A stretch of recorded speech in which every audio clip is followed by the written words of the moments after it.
الحمد لله حمدا كثيرا طيبا كما أنت وكما أمر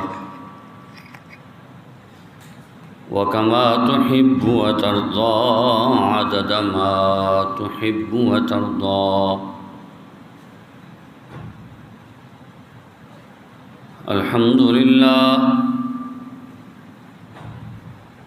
الحمد لله نحمده ونستعينه ونستغفره ونؤمن به ونتوكل عليه ونعوذ بالله من شرور أنفسنا ومن سيئات أعمالنا. من يهده الله فلا مضل له ومن يضلله فلا هادي له. ونشهد أن لا إله إلا الله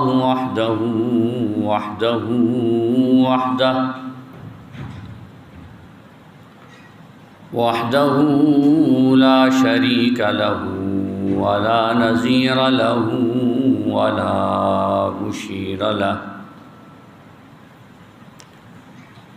ونشهد أن سيدنا وسندنا وشفيعنا ورسولنا ونبينا وحبيبنا وحبيب ربنا وطبيبنا وطبيب قلوبنا وهادينا ومهدينا محمد أرسله بالحق بشيرا ونذيرا وداعيا إلى الله بإذنه وسراجا منيرا.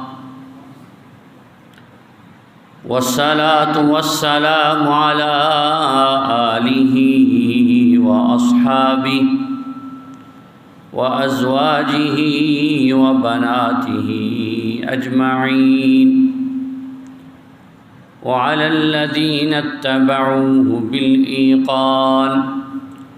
أما بعد فاستعيذ بالله من الشيطان اللعين الرجيم. بسم الله الرحمن الرحيم. ولا تقولوا لمن يقتل في سبيل الله أموات بل أحياء ولكن لا تشعرون. ولنبلونكم بشيء من الخوف والجوع ونقص من الأموال والأنفس والثمرات وبشر الصابرين الذين إذا أصابتهم مصيبة قالوا إنا لله وإنا إليه راجعون.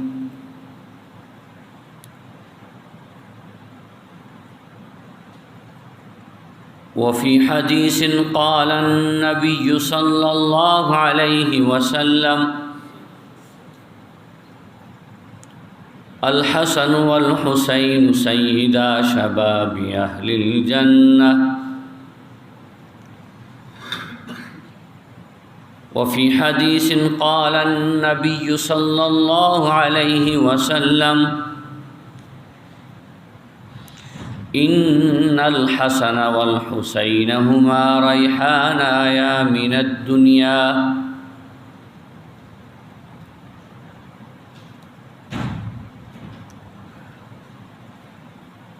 وفي حديث قال النبي صلى الله عليه وسلم أصحابي كالنجوم فبأيهم اقتديتم اهتديتم. وفي حديث قال النبي صلى الله عليه وسلم لو كان بعدي نبيا لكان عمر، أو كما قال النبي صلى الله عليه وسلم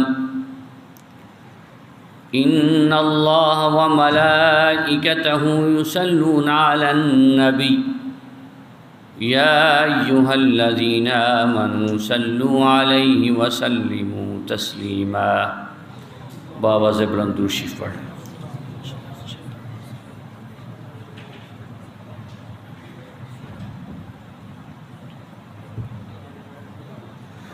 یہ جو موٹی تار جانے لگی ہے اس کو تھوڑا سا کم کر دیں.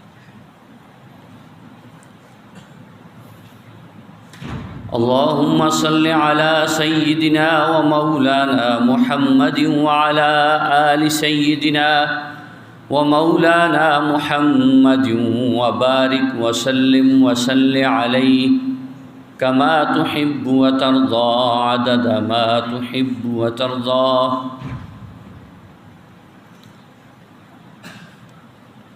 قابل صد احترام معزز سامعین کرام، میرے بھائیوں، دوستوں، بزرگوں، اللہ رب العزت کا لاکھ لاکھ فضل اور کرم ہے کہ خداوند تعالیٰ نے زندگی میں پھر ایک بار دین کی نسبت کے ساتھ چند دین کی باتیں کرنے کی سعادت بخشی ہے.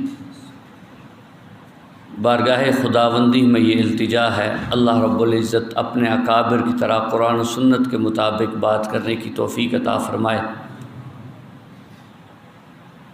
اور سب سے پہلے مجھ ناچیز کو، پھر جہاں تک اس ناچیز کی آواز جا رہی ہے، اللہ کی ذات ہم سب کو عمل کرنے کی توفیق عطا فرمائے. آپ نے توجہ رکھنی ہے واقعہ کربلا سے پہلے ابتدا سے میں اجمالاً بات کرتا ہوا حضرات حسنین و عمر رضوان اللہ علیہم اجمعین کی عظمت پر بات کو ختم کروں گا.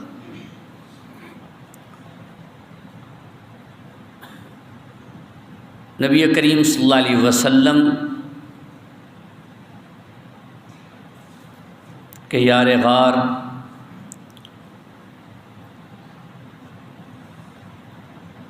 سیدنا صدیق اکبر رضی اللہ تعالیٰ عنہ پہلے خلیفہ مقرر ہوئے.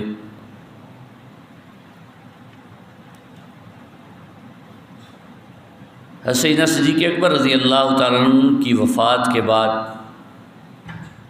جیسا کہ روایات میں آتا ہے، راجح قول کے مطابق سیدنا صدیق اکبر رضی اللہ تعالیٰ عنہ کی 63 سال کی عمر میں ہی وفات ہوئی.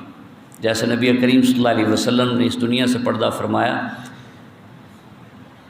اسی طرح 63 سال کی عمر میں حضرت سیدنا صدیق اکبر رضی اللہ تعالیٰ عنہ بھی اس دنیا سے پردہ فرما گئے.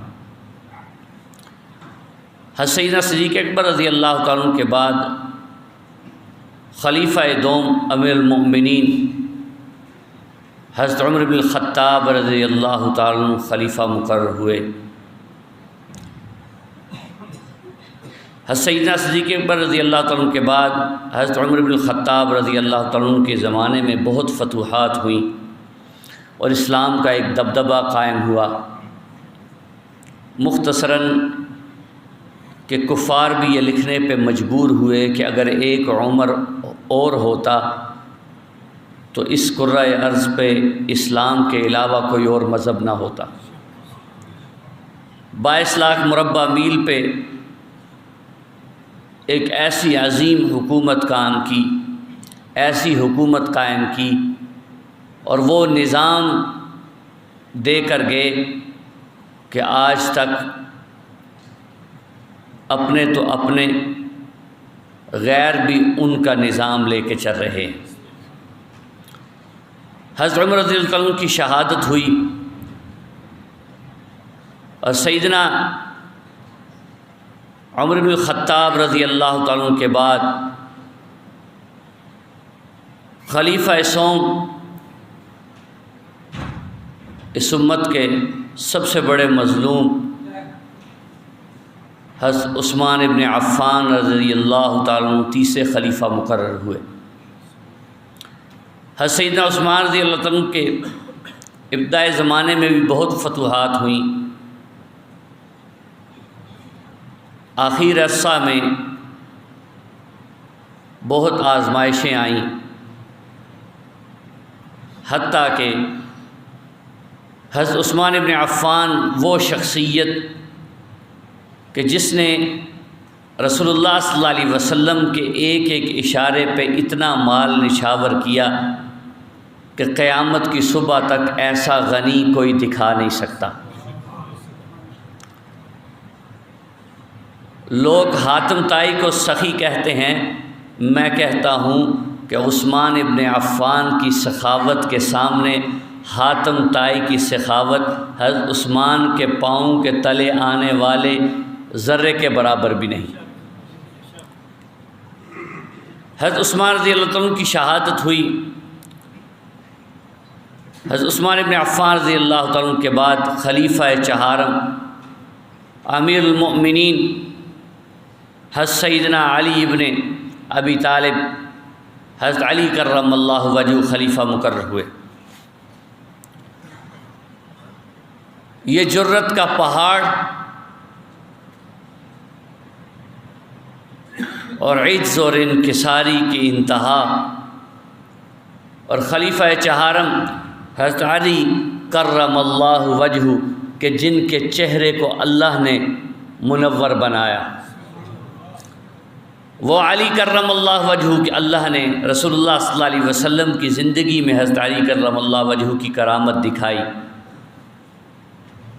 کہ وہ خیبر کا دروازہ جو اتنے لوگ مل کے بھی نہیں اٹھا پا رہے تھے، اکیلے اٹھا کے دکھا دیا۔ وہ شجاعت اور بہادری کے پیکر حضرت علی کرم اللہ وجہ کے زمانے خلافت میں بھی بہت آزمائشیں آئیں۔ حضرت علی کرم اللہ وجہ بھی شہید ہوئے۔ ان کے بعد اہل سنت والجماعت کے عقیدے کے مطابق یہ خلفائے راشدہ ہیں۔ ہم یہ نعرہ لگاتے ہیں خلافت راشدہ، اور لگاؤ اللہ رے بندے، خلافت راشدہ۔ یہ خلافت راشدہ تھی۔ اس کے بعد حضرت حسن رضی اللہ تعالیٰ حضرت علی کرم اللہ وجہ کے بیٹے حضرت حسن رضی اللہ تعالیٰ خلیفہ مقرر ہوئے۔ ایک بات یہاں پر میں بتاتا چلوں، حضرت علی کرم اللہ وجہ کی شہادت کے بعد حضرت حسن 6 ماہ کے لیے خلیفہ مقرر ہوئے، اور اس کے بعد حضرت امیر معاویہ رضی اللہ تعالیٰ کے حق میں دستبردار ہوئے، اور آپس میں صلح ہوئی، اور اس کے بعد حضرت امیر معاویہ رضی اللہ تعالیٰ کا دور حکومت شروع ہوتا ہے۔ تو حضرت حسن رضی اللہ عنہ کی جب خلافت ہوئی تو یہاں پر کوئی بھی حضرت علی کرم اللہ وجہ یا پچھلوں پہ اشکال قائم نہیں کرتا کہ حضرت علی کے بعد ان کے بیٹے حضرت حسن کیوں خلیفہ مقرر ہوئے، لیکن یہی اشکال اٹھا کر حضرت امیر معاویہ رضی اللہ تعالیٰ پہ قائم کرتے ہیں کہ یزید کو کیوں خلیفہ مقرر کیا گیا۔ میرے بھائیو، دوستو، بزرگوں، بہرحال جب حضرت امیر معاویہ رضی اللہ تعالیٰ کا دور حکومت آیا،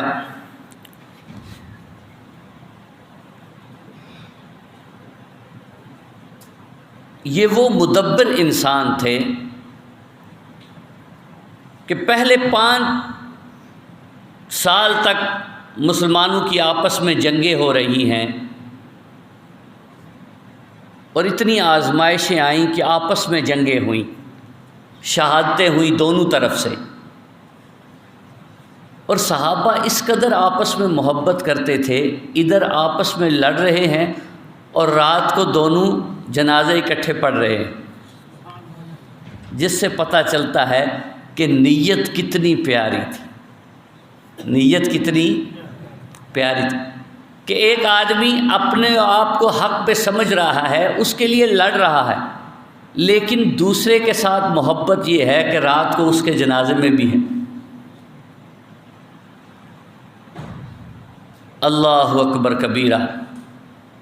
مختصراً حضرت امیر معاویہ رضی اللہ تعالیٰ عنہ کے دور حکومت میں 20 سالہ دور حکومت ہے، 20 ایئرز کا۔ انہوں نے اس قدر مدبرانہ حکومت کی کہ اس 20 سالہ دور حکومت میں جو فتنے تھے سارے بٹھا دیے، اور اسلام نے پھر جس طرح سیدنا عمر بن الخطاب رضی اللہ تعالیٰ عنہ کے زمانے میں فتوحات ہوئیں، حضرت امیر معاویہ رضی اللہ عنہ کے زمانے میں فتوحات ہوئیں۔ 10 سال کا عرصہ ہوا، حضرت مغیرۃ بن شعبہ رضی اللہ تعالیٰ عنہ نے یہ رائے دی کہ امیر المومنین، جیسے پہلے مسلمانوں کی آپس میں جنگیں ہوئی ہیں، فتنے ہوئے، فسادات ہوئے، اتنی شہادتیں ہوئیں، تو آپ اس طرح کریں کہ اپنی ہی زندگی میں اپنا ولی عہد مقرر کر جائیں۔ تاریخ اس بات کی گواہ ہے کہ حضرت امیر معاویہ رضی اللہ تعالیٰ عنہ نے اس بات کو تسلیم نہیں کیا، انہوں نے اس بات کو تسلیم نہیں کیا۔ ابتداءً حضرت امیر معاویہ رضی اللہ عنہ اس بات کو تسلیم نہیں کرتے تھے کہ نہیں، ایسا نہیں ہو سکتا کہ میرے بعد میرا بیٹا ولی عہد مقرر ہو، نہیں، جو مشاورت ہوگی مومنین کی اس کے مطابق خلیفہ مقرر کیا جائے۔ بہرحال حضرت مغیرۃ بن شعبہ رضی اللہ عنہ کے بعد صحابہ میں سے تھے، انہوں نے یہ مشورہ بھی دیا کہ اب پھر دوبارہ وہی معاملہ ہوگا، کوئی ادھر سے کھڑا ہو جائے گا خلافت کے لیے، کوئی ادھر سے کھڑا ہوگا، آپس میں پھر جنگیں ہوں گی۔ اور کبار صحابہ، اللہ اکبر، حضرت امیر معاویہ رضی اللہ عنہ بہرحال 10ویں سال یہ بات ہوئی کہ میرے بعد یزید کو ولی عہد مقرر کیا جائے۔ اس وقت بھی 5 بڑے صحابہ نے اس بات پہ اختلاف کیا۔ بات تو 10 سال پہلے ہی ہو چکی تھی، حضرت امیر معاویہ رضی اللہ عنہ کی وفات سے 10 سال پہلے یہ بات ہوئی، معاملہ اس وقت بھی اٹھا۔ 5 بڑے صحابہ تھے جو اس بات سے اختلاف رکھتے تھے، انہوں نے اس بات کو نہیں مانا۔ ان میں 3 عبادلہ، 3 عبداللہ، ایک عبد الرحمن ابن ابی بکر اور ایک حضرت حسین ابن علی رضوان اللہ علیہم اجمعین، وہ اس بات کو نہیں مانے۔ حضرت حسن رضی اللہ عنہ کا تو ویسے ہی انتقال ہو چکا تھا اس وقت۔ تو یہ 5 بڑے صحابہ، توجہ ہے جی، دیکھیں باطل نے کس قدر محنت کی کہ حضرت امیر معاویہ رضی اللہ تعالیٰ عنہ کی خلافت کے دور حکومت کے بعد جو یزید مقرر کیا جا رہا ہے، اس میں جو اختلاف کر رہا ہے، اس میں پہلا بندہ کون ہے یہ کبھی بھی باطل نہیں بتائے گا۔ وہ کون ہے؟ ابو بکر صدیق کا بیٹا عبد الرحمن ابن ابی بکر۔ میری بات آپ سمجھے نہیں کہ ابو بکر کے گھرانے نے اس قدر رسول اللہ صلی اللہ علیہ وسلم کے گھرانے کے ساتھ وفا کی کہ پہلا شخص جس نے اس بات سے اختلاف کیا وہ کون ہے؟ سیدنا ابو بکر صدیق، رسول اللہ صلی اللہ علیہ وسلم اور انبیاء کے بعد جو سب سے بڑا امت میں رتبہ رکھتا ہے ابو بکر صدیق، اسی کا بیٹا عبد الرحمن ابن ابی بکر۔ حضرت حسین کا ساتھ دینے والی پہلی شخصیت کون ہے؟ توجہ ہے، کون ہے جی؟ جنہوں نے اختلاف کیا، یہ بات آپ نے کبھی پہلے نہیں سنی ہو۔ حضرت عبد الرحمن ابن ابی بکر اور دوسری شخصیت باطل کبھی نہیں بتائے گا کہ حضرت عبداللہ ابن عمر تھے، عمر کا بیٹا۔ آج جن کو مخالف کھڑا کر رہے ہیں، تاریخ اٹھا کے پڑھو تو صحیح، تاریخ اسلام پڑھو تو صحیح، صرف حسین کا نام لیتے ہو، دیکھو تو صحیح حسین کے ساتھ دائیں اور بائیں کھڑا کون ہے؟ ابو بکر کا بیٹا اور عمر کا بیٹا۔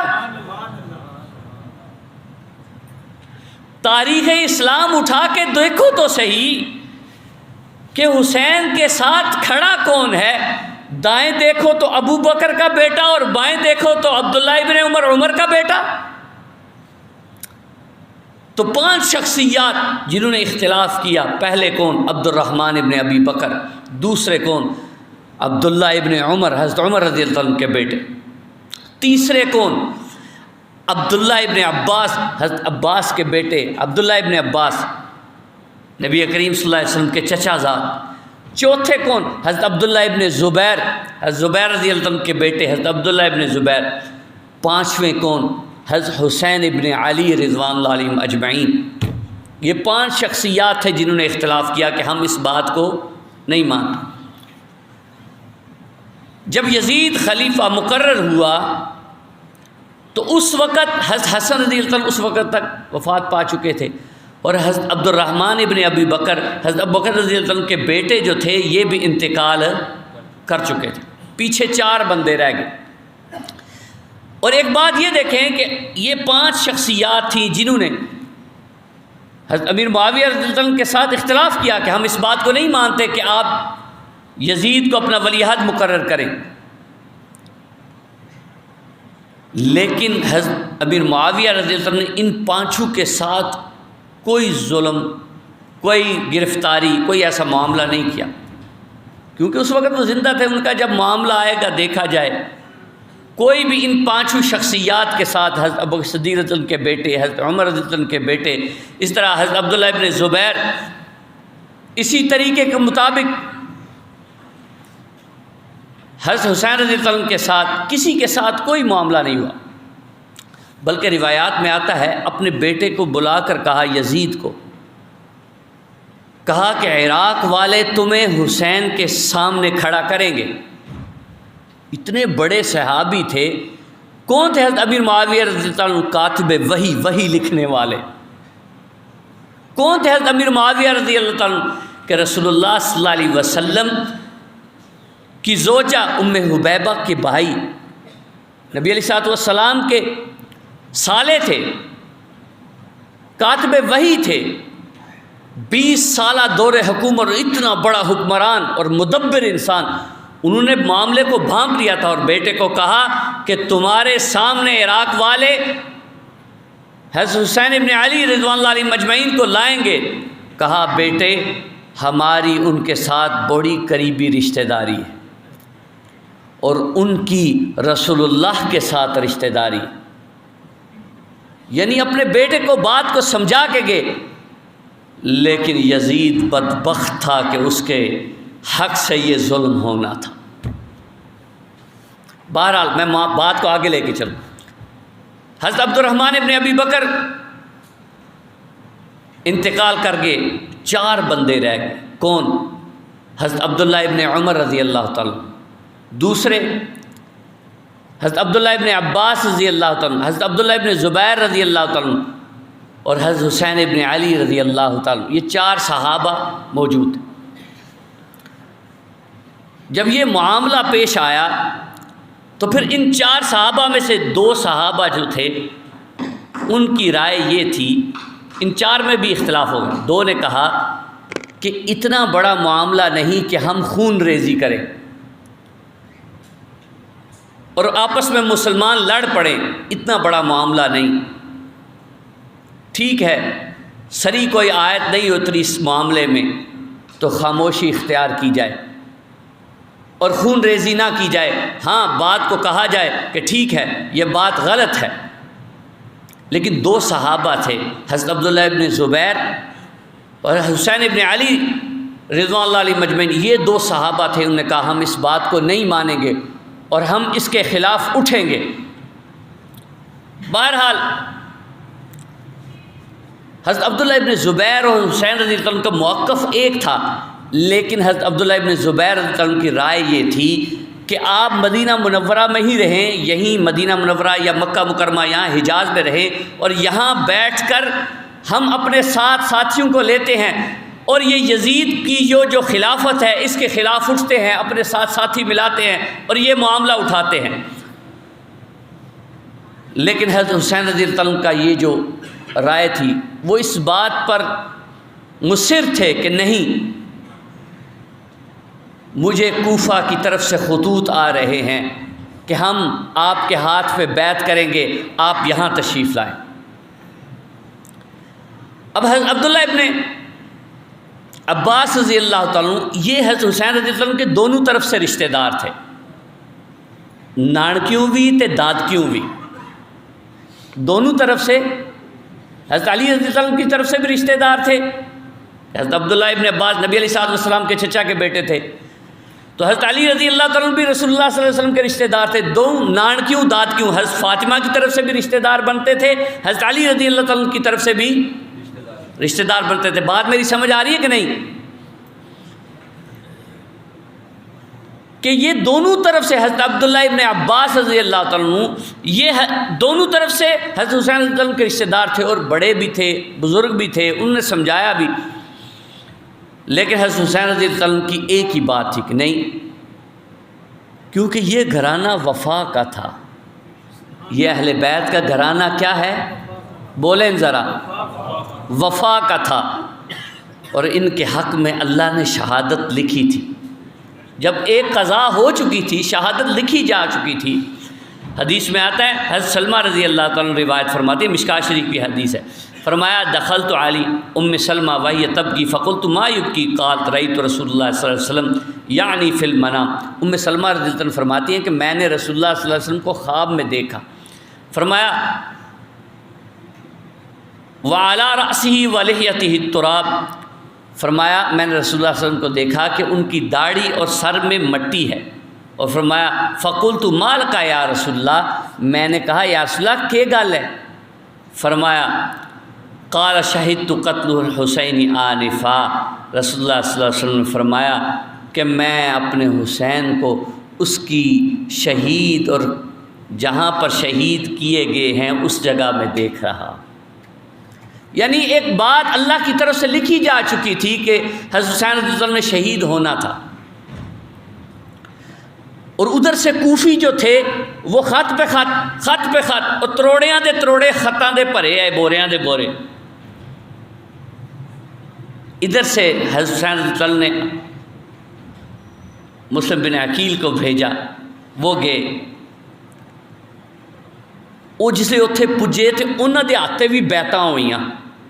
یہ باتیں بھی حضرت حسین رضی اللہ عنہ کے پاس پہنچ رہی تھی کہ بیعت کا سلسلہ تو ہو رہا ہے، جو وہ خط لکھ کے بھیج رہے ہیں اس کے مطابق کام ہو رہا ہے۔ اللہ اکبر۔ اب حضرت حسین رضی اللہ عنہ نے کہا کہ نہیں میں جاؤں گا، حتیٰ کہ حضرت عبداللہ ابن زبیر، حضرت عبداللہ ابن عباس رضی اللہ عنہ نے کہا کہ ٹھیک ہے آپ چلے جائیں، لیکن یہ گھرانہ جو ہے، یہ جو عورتیں ہیں بچے ہیں ان کو ساتھ نہ لے کے جائیں۔ کہتے ہیں بزرگوں کے ساتھ مشاورت کرنی چاہیے، معاملہ فہم ہوتا ہے، ان کی عمر گزری ہوتی۔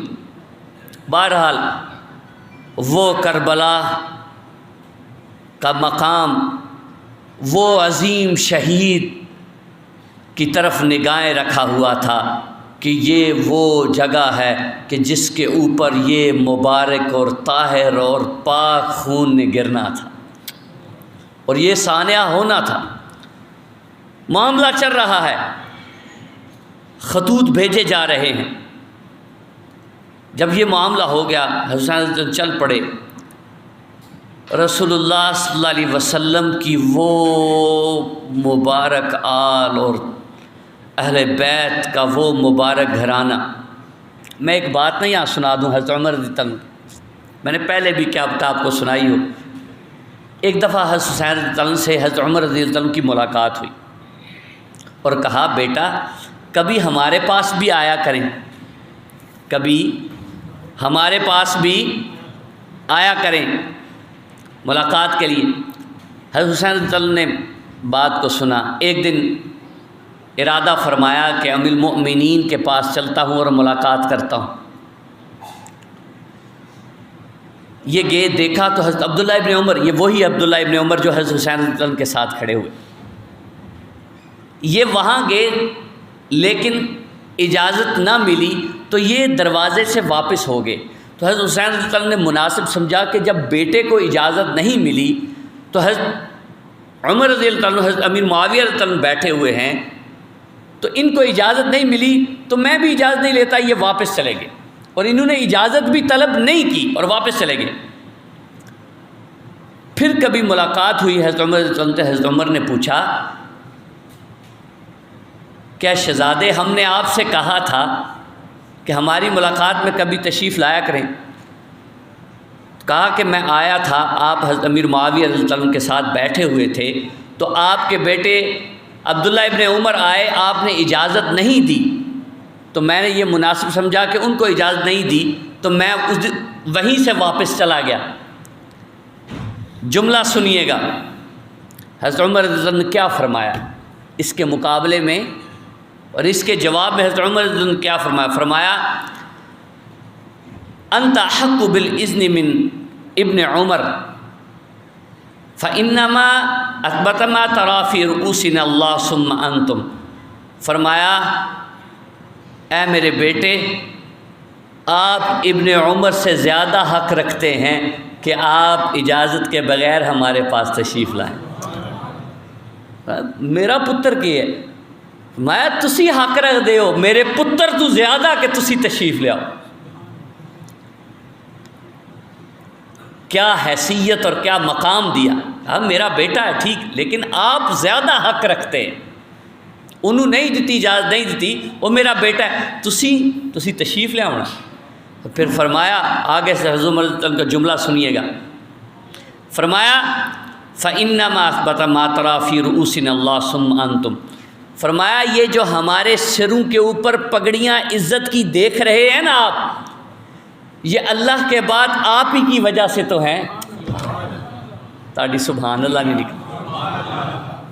فرمایا حضرت عمر رضی اللہ عنہ حضرت حسین رضی اللہ عنہ سے فرمایا یہ ہمارے سروں کے اوپر پگڑی، کیا مطلب کہ یہ جو میرے اوپر اس وقت میں امیر المؤمنین ہوں، خلیفہ وقت ہوں، یہ جو مجھے عزت ملی ہے اے سونیا تاڑی اہل بیت دی وجہ نال ہی تے ہے۔ یہ وہی عمر اور اسی عمر کے بیٹے عبداللہ ابن عمر ہیں جو حضرت حسین کے ساتھ کھڑے ہوئے تھے۔ میرے بھائیوں، دوستوں، بزرگوں، رسول اللہ صلی اللہ علیہ وسلم کے صحابہ آپس میں، اللہ کا قرآن فرما رہا ہے، قرآن اٹھا کر دیکھے، فرمایا محمد الرسول اللہ والذین معهم اشداء علی الکفار رحماء بینہم۔ اللہ نے فرمایا محمد الرسول اللہ والذین معه اشداء علی الکفار، کفار تے سخت نے، رحماء بینہم، آپس سے تشیر و شکر نے۔ صحابہ اس قدر آپس میں محبت کرتے تھے۔ اللہ، جب ابن زیاد نے وہاں پر ڈنڈا چلایا نا، وہ کوفی جڑے خط لکھ دے سارے گھراں چ وڑ گئے۔ اللہ اکبر، اور یہ سانحہ ہونا تھا، اور یہ اللہ کے ہاں لکھا جا چکا تھا۔ کیوں؟ اس لیے کہ رسول اللہ صلی اللہ علیہ وسلم نے فرمایا الحسن والحسین سیدہ شباب اہل الجنہ۔ کیوں؟ رسول اللہ صلی اللہ علیہ وسلم نے فرما دیا تھا کہ حسن اور حسین جنت میں نوجوانوں کے کیا ہیں؟ میں سو جان سے قربان جاؤں، یہ ہونا تھا اس لیے کہ رسول اللہ صلی اللہ علیہ وسلم نے فرما دیا تھا ان الحسن والحسین ہما ریحانایا من الدنیا۔ اس لیے کہ رسول اللہ صلی اللہ علیہ وسلم نے فرما دیا تھا کہ بے شک حسن اور حسین میرے دنیا کے پھول ہیں۔ کون حسن اور حسین؟ اللہ اکبر، رسول اللہ صلی اللہ علیہ وسلم کہ یہ وہ دو پھول، آپ تاریخ اٹھا کر دیکھیں، کبھی رسول اللہ صلی اللہ علیہ وسلم کی کندھے پہ سواری کر رہے ہیں، آئے میں سو جان سے قربان جاؤں، کیا رتبہ ہے کہ امام الانبیاء جس کے لیے جنت کی سواری براق زمین پہ آتی ہو، اور کیا نصیب ہے اس کے سوار کے کہ جس کے لیے رسول اللہ کے کندھے سواری بنے، کہیں نا سبحان اللہ۔ کیا نصیب ہے حسن و حسین کے کہ جس امام الانبیاء سید الانبیاء خاتم الانبیاء کی سواری کے لیے براق جنت سے آئے، اور کیا بخت ہے حسن و حسین کے کہ ان کی سواری کے لیے رسول اللہ کے کندھے ہوں۔ کبھی رسول اللہ صلی اللہ علیہ وسلم ان کو لے کر ممبر پر بیٹھ کر اپنے پاس بٹھا رہے ہیں، کبھی آواز دی جا رہی ہے، آئے میں سو جان سے قربان جاؤں، حضرت حسین رضی اللہ تعالیٰ کی پیدائش ہوئی، یاد آ گئی مجھے بات، رسول اللہ صلی اللہ علیہ وسلم آئے ہیں، تشریف لائے ہیں، دائیں کان میں اذان کون دے رہا ہے؟ امام الانبیاء۔ بائیں کان میں اقامت کون کہہ رہے ہیں؟ امام الانبیاء سید الانبیاء خاتم الانبیاء۔ اور میں سو جان سے قربان جاؤں، گٹھی کیا ہے؟ اور ساڈے بچیاں دی گٹھی کے ہے، کسے دی شہد کسے دی کھجور، اور میں سو جان سے قربان جاؤں، حسین کی پہلی خوراک ہی رسول اللہ کا لعاب ہے۔ حسین کی پہلی خوراک، وہ پہلی چیز جو بطن میں اتری، وہ رسول اللہ کا لعاب ہے۔ کبھی رسول اللہ صلی اللہ علیہ وسلم کی خچر ہے اور اس پہ سوار ہو رہے، کبھی رسول اللہ صلی اللہ علیہ وسلم محبت کے ساتھ منع فرما رہے ہیں، یہ صدقہ کی کھجوریں ہیں میرے بیٹے اس کو نہ کھاؤ۔